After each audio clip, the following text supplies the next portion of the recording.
પ્રણામ. વિશ્વ કલ્યાણકર શ્રીજીના શાસનને નમન. 24 તીર્થંકર પરમાત્માની ઝાઝરમાન વિરાસતને વંદન. અનંતાનંત સદગુરુભ્યો નમો નમઃ. જેમના શ્વાસમાં અને ધબકારમાં, રોમે રોમમાં ગુરુ ગૌતમનું નામ ગુંજી રહ્યું છે, તેવા ગુરુદેવ શ્રી મુક્તિવલ્લભ સુરેશ્વરજી મહારાજા દ્વારા લિખિત ગૌતમ સ્વામી ભગવંત પરના વિવિધ પુસ્તકોના આધારે એ મહાન વિભૂતિના અપરંપાર ગુણવૈભવને સ્પર્શવાનો એક નાનકડો પ્રયાસ, એટલે જ પ્રભાતનું પાથેય. લાક્ષણિકતાઓથી સભર જીવન એ ગુરુ ગૌતમ સ્વામીનું હતું. કેટલીક લાક્ષણિકતા જોઈએ. 1. ગુરુ ગૌતમ સ્વામીની દેહાકૃતિ બ્યુટીફુલ હતી. 2. ગુરુ ગૌતમ સ્વામીનું ચરિત્ર વન્ડરફુલ હતું. 3. ગુરુ ગૌતમ સ્વામીની લબ્ધિઓ પાવરફુલ હતી. 4. ગુરુ ગૌતમ સ્વામીનું શિષ્યત્વ ફેથફુલ હતું. ગુરુ ગૌતમ સ્વામીની દેહાકૃતિ બ્યુટીફુલ હતી. લસલસતા આત્મ સૌંદર્યના આ સ્વામીનું કાય સૌંદર્ય તેમના આત્મ સૌંદર્ય સામે જાણે સ્પર્ધા કરી રહ્યું હતું. ગુણ સમૃદ્ધિ તો વિપુલ હતી જ, પણ રૂપ સમૃદ્ધિ ક્યાં ઓછી હતી. 50 વર્ષની ઉંમરે પ્રવર્જિત થયેલા ગુરુ ગૌતમ સ્વામીના દેહની સુંદરતાને ઉંમરની કોઈ અસર પહોંચી નહોતી. પ્રભુ વીર કરતા 8 વર્ષ મોટા આ શિષ્ય, 7 હાથની કાયા અને પહેલું સંગયણ હતું. મનોહર આકૃતિ અને પ્રચંડ સામર્થ્યનું પ્રદાન 2 પુણ્ય પ્રકૃતિઓ દ્વારા થયું હતું. આ મોહક વર્ણવાળા અને સમચતુરસ્ત્ર આકૃતિવાળા ગુરુ ગૌતમ કેવા શોભતા હશે, આ એક કલ્પના નહીં, અનુભૂતિનો વિષય છે. ગુરુ ગૌતમ સ્વામીનું ચરિત્ર વન્ડરફુલ હતું. ગૌતમ સ્વામી ભગવંતનું જીવન એટલે વિસ્મયોની જાણે વિસ્મય વાટિકા, જ્યાં ડગલે ને પગલે અઢળક અજાયબીઓ જોવા મળે.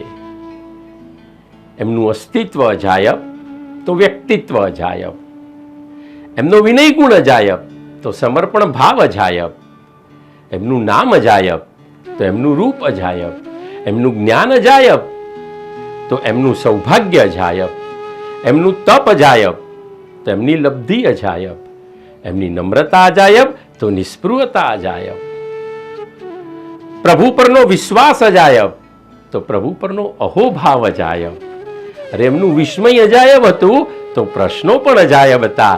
એ તો જવા દો, એમનો અહંકાર પણ અજાયબ હતો, રાગ પણ અજાયબ હતો અને શોક પણ અજાયબ હતો. જીવનની પ્રત્યેક ઘટના અજાયબ હતી.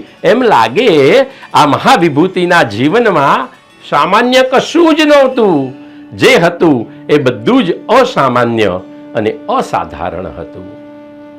ગુરુ ગૌતમ સ્વામીનું સંપૂર્ણ જીવન વન્ડર્સથી ભરેલું વન્ડરફુલ મ્યુઝિયમ હતું.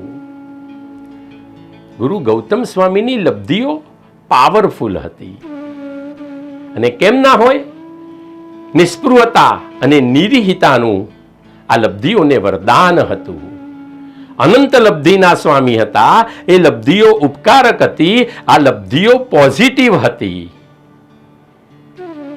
આ લબ્ધિ વિનયના પેટાળમાંથી ઉત્પન્ન થઈ હતી. આ લબ્ધિઓનો શો ઓફ કરવાની એક નાની સી કંજવાળ એમને જીવનમાં આવી નથી. આ મોટું આશ્ચર્ય ન ગણી શકાય. અને ગૌતમ સ્વામીનું શિષ્યત્વ ફેથફુલ હતું.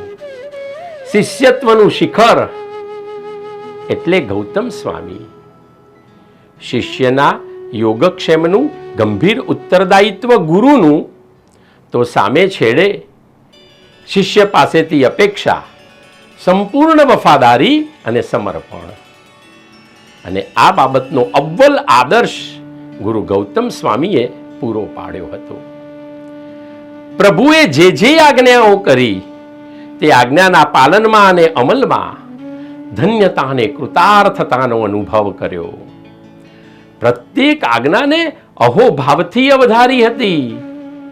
આ આજ્ઞા યોગ્ય છે કે અયોગ્ય, અઘરી છે કે સહેલી, મારા સ્ટેટસ પ્રમાણે છે કે નહીં, અવસરોચિત છે કે નહીં, આવી કોઈ ઝંઝટમાં ગૌતમ સ્વામી પડ્યા નહોતા.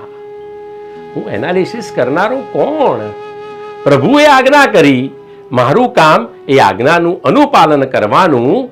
આ એમના જીવનનો મુદ્રાલેખ હતો.